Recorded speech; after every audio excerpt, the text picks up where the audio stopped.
Halo teman belajar, apa kabar semuanya? Kita dari kelompok 7 hari ini kita punya topik menarik untuk dibahas loh, yaitu mengenai sejarah ekonomi mikro. Teman belajar masih ingat gak sih ilmu ekonomi itu apa? Kalau teman belajar lupa, aku bantu ingetin ya.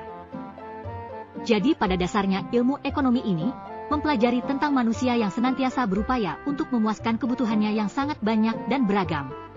Namun dalam upayanya itu, manusia dihadapkan kepada keterbatasan sumber daya yang dimiliki, yang dapat diperoleh, maupun yang dihasilkan. Nah, ilmu ekonomi mikro ini awalnya berasal dari aliran klasik maupun neoklasik. Tokoh aliran klasik yang paling terkenal ada Adam Smith yang menganggap bahwa asas pengaturan kehidupan perekonomian didasarkan pada mekanisme pasar.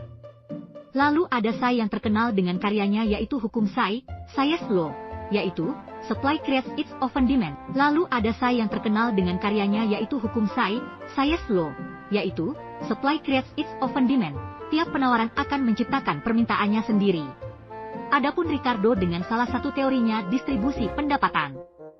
Lalu adakah yang tahu salah satu tokoh aliran neoklasik? Siapakah beliau? Ini adalah Alfred Marshall yang terkenal dengan teori permintaan dan penawarannya, teman belajar. Teori permintaan dan penawaran dalam pandangan Marshall mencakup konsep permintaan dan penawaran, elastisitas, serta analisis perilaku konsumen dan produsen.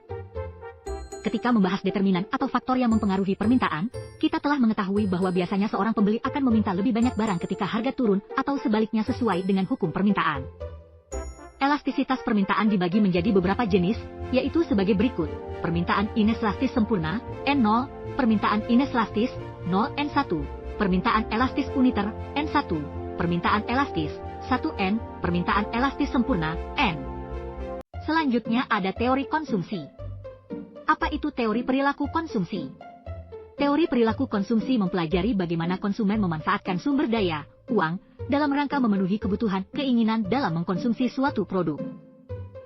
Kenapa perilaku konsumen itu bisa timbul?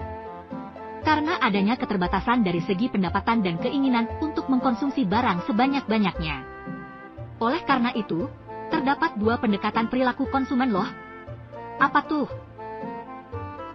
Pertama, pendekatan kardinal.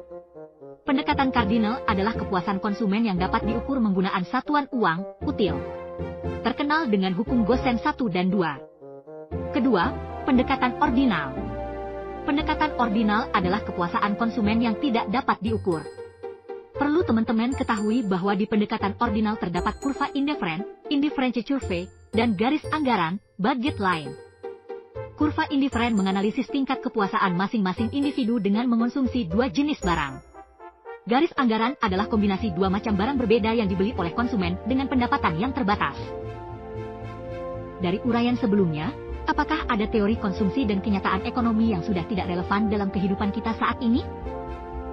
Ada dong pastinya, yaitu pada asumsi konsumen yang bersifat rasional. Jika dihubungkan dengan kehidupan kita saat ini, tidak bisa digeneralisasikan pada semua kalangan. Kok gak bisa sih? Karena nilai guna yang dimiliki individu memiliki perbedaan masing-masing. Bisa aja, konsumen bersifat irasional karena faktor yang tidak dapat diantisipasi. Yang terakhir ada teori pasar.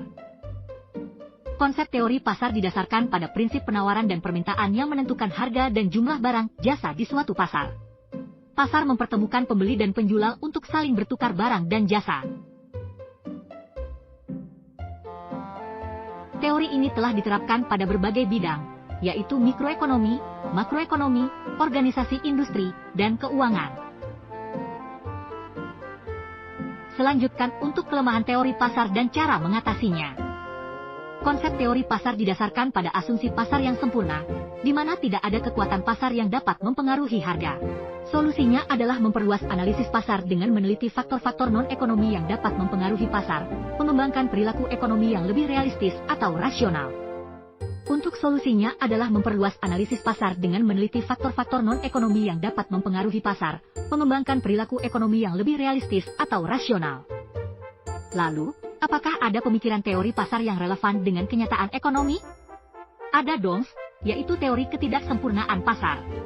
Maksudnya, bahwa kekuatan pasar dapat mempengaruhi harga dan keseimbangan pasar yang disebabkan dari ketidaksempurnaan informasi pasar yang dapat mengganggu fungsi pasar yang efisien. didukung dengan perilaku manusia yang tidak selamanya rasional dan akses informasi yang terbatas.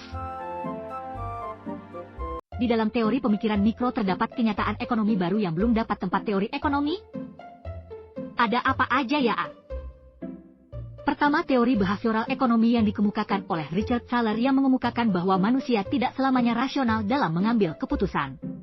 Memadukan aspek psikologi dan ekonomi. Teori ini membantu masyarakat lebih bijaksana dalam mengambil keputusan ekonomi.